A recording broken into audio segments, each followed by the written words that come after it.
ओम दुर्गे नमः। शक्तों को क्षमता की क्षमता की। प्रभु श्री राम का नाम लेना बहुत अच्छी बात है, लेकिन उनके आचरण को अपने जीवन में ढाल लेना बहुत ही बड़ी बात है। पानी में डूबे तो मृत्यु निश्चित, भक्ति में डूबे तो मुक्ति निश्चित। आखिर भगवान श्री राम के देह त्यागने के बाद अयोध्या का क्या हुआ था? आखिर कैसे भगवान श्री राम की संतानों ने, लव और कुश ने राज को संभाला था, और कैसे सूर्यवंशियों का आगे वंश बढ़ा था? रावण का वध करने के बाद जब भगवान श्री राम माता सीता को अपने साथ अयोध्या वापस लाए, तब माता सीता को ये नहीं पता था कि उनके लिए परीक्षाओं का अंत नहीं हुआ है और एक दूसरी परीक्षा अभी भी उनके मार्ग में खड़ी है।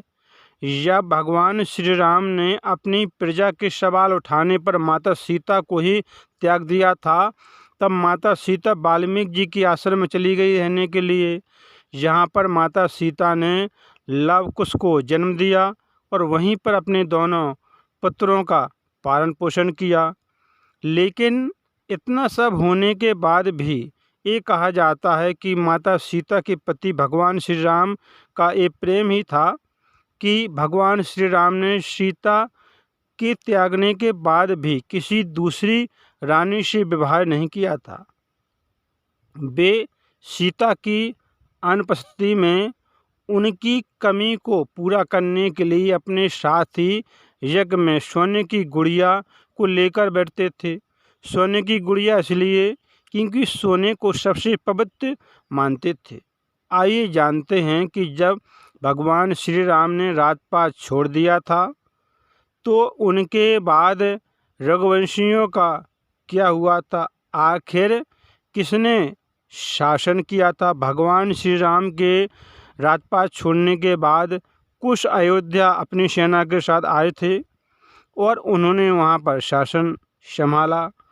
उन्होंने कुमुदमती से विवाह किया और उनको एक पुत्र हुआ, अदिति। अदिति के पुत्र हुए निषाद, निषाद के पुत्र हुए नर, नर के पुत्र हुए नव। इस तरह से वंशावली बढ़ते बढ़ते आ पहुंची महाभारत काल के राजा वृषबल तक। इतिहास में वृषबल का जिक्र कुश की 50वीं पीढ़ी के रूप में किया गया है। भगवान श्री राम के वो ही वंशज थे। उन्होंने कुरुक्षेत्र के युद्ध में कौरवों की तरफ से युद्ध लड़ा था। कहते हैं कि चक्रव्यूह के दौरान अभिमन्यु और वृषबल में भयंकर युद्ध हुआ था और अभिमन्यु के प्राण घातक तीर से वृषबल की मृत्यु हो गई थी। हमारे पुराणों में भरत शत्रुघ्न के भी दो पुत्रों का वर्णन मिलता है। भरत के 2 पुत्र हुए ताक्ष और पुष्कर। लक्ष्मण के 2 पुत्र हुए चित्कांगद और चंद्रकेतु। वहीं शत्रुघ्न के 2 पुत्र हुए सुबाहु और सुसेन। कहते हैं कि मथुरा का नाम पहले सुरसेन ही था, कि जब भगवान श्री राम को वनवास मिला था तब उस समय भरत का राज्याभिषेक होने वाला था, लेकिन भरत जी नहीं माने और भरत जी ने दक्षिण कौशल प्रदेश में कुश को और उत्तर कौशल प्रदेश में लव का अभिषेक कर दिया था।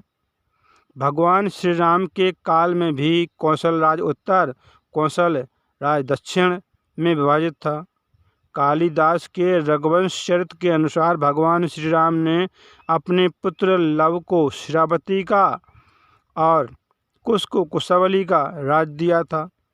श्रावती की माने तो लव का राज उत्तर भारत का था और कुश का दक्षिण भारत का था।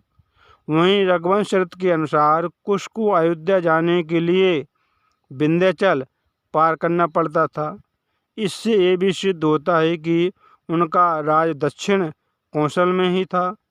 कुश की राजधानी कुशावली आज भी बिलासपुर जिले में है और कौशल जो राम की माता कौशल्या की जन्मभूमि माना जाता है, वही दूसरी तरफ ऐतिहासिक तथ्यों के अनुसार लव ने लवपुरी नगर की स्थापना की थी। लवपुरी के बाद में वह लोहापुर कहा जाने लगा, जो वर्तमान स्थिति में लाहौर में ही है। यहाँ तक कि इनके किले में लव का एक मंदिर भी बना हुआ है। दक्षिण पूर्व एशियाई देशों में लाओ स्थायी नगरी लोकपुरी दोनों ही उनके नाम पर रखे गए हैं। ऐसा माना जाता है कि इसके बाद लव के वंश गुजरात में चले गए और मेवाड़ में आकर बस गए।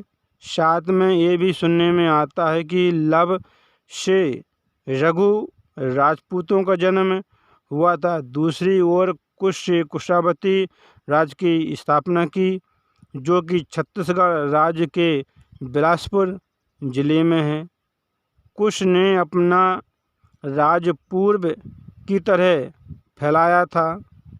पुराणों के अनुसार कुश की मृत्यु एक भयंकर असुर के साथ युद्ध करने से हुई थी, क्योंकि कुश का एक युद्ध भयंकर दुर्जय असुर के साथ हुआ था और वो दुर्जय असुर भयंकर था, इसलिए उसके साथ भयंकर युद्ध हुआ। युद्ध बहुत समय तक चलता रहा। इसके बाद जब दुर्जय की मृत्यु हुई, तब दुर्जय ने कुश को घायल कर दिया था। इसके बाद कुश की भी मृत्यु हो गई। और पौराणिक कथाओं के अनुसार जब भगवान श्री राम ने जल समाधि ले ली थी और बैकुंठ चले गए थे, तब लव कुश ने भी संसारक मोह माया त्याग दी थी और लव कुश ने घोर तपस्या की थी और लव कुश ने अपनी इच्छाओं के अनुसार अपना देह त्याग दिया था। और आगे पुराणों के अनुसार क्योंकि कुश की मृत्यु हो गई थी और क्योंकि लव का तो ज़्यादा वर्णन नहीं मिलता है, लेकिन लव और कुश में से कुश का ही वंश आगे बढ़ा है। इसी कारण इतिहास में कुश के ही वंशों का वर्णन ज़्यादा मिलता है। पुराणों में 30 दूसरे सूर्यवंशी राजाओं का जिक्र मिलता है, जिसमें से एक नाम गौतम बुद्ध का भी आता है। सूर्यवंश के अंतिम राजा के रूप में राजा सुमित को ही जाना जाता है। इस तरह से आज भी ये वंशावली चलती आ रही है और आगे भी चलती रहेगी। हम भगवान श्री राम के ही अंश हैं, क्योंकि हमारा भारत अखंड भारत है। इस बारे में आपके क्या विचार हैं, कमेंट बॉक्स में हमें अवश्य बताइए। कमेंट बॉक्स में जय श्री राम अवश्य लिखिए। कथाओं को सुनते रहें। कथा सुनने से मनुष्य को पुण्य की प्राप्ति होती है, साथ में ज्ञान की प्राप्ति। तो कथाओं को सुनते रहें, काम करते रहें, मैया का नाम जपते रहें। फिर मिलेंगे अगली बार एक खास वीडियो के साथ। तब तक आप सब देखते रहें, चैनल कथा को सुनते रहें, काम करते रहें, मैया का नाम जपते रहें। शक्तों को क्षमता की क्षमता।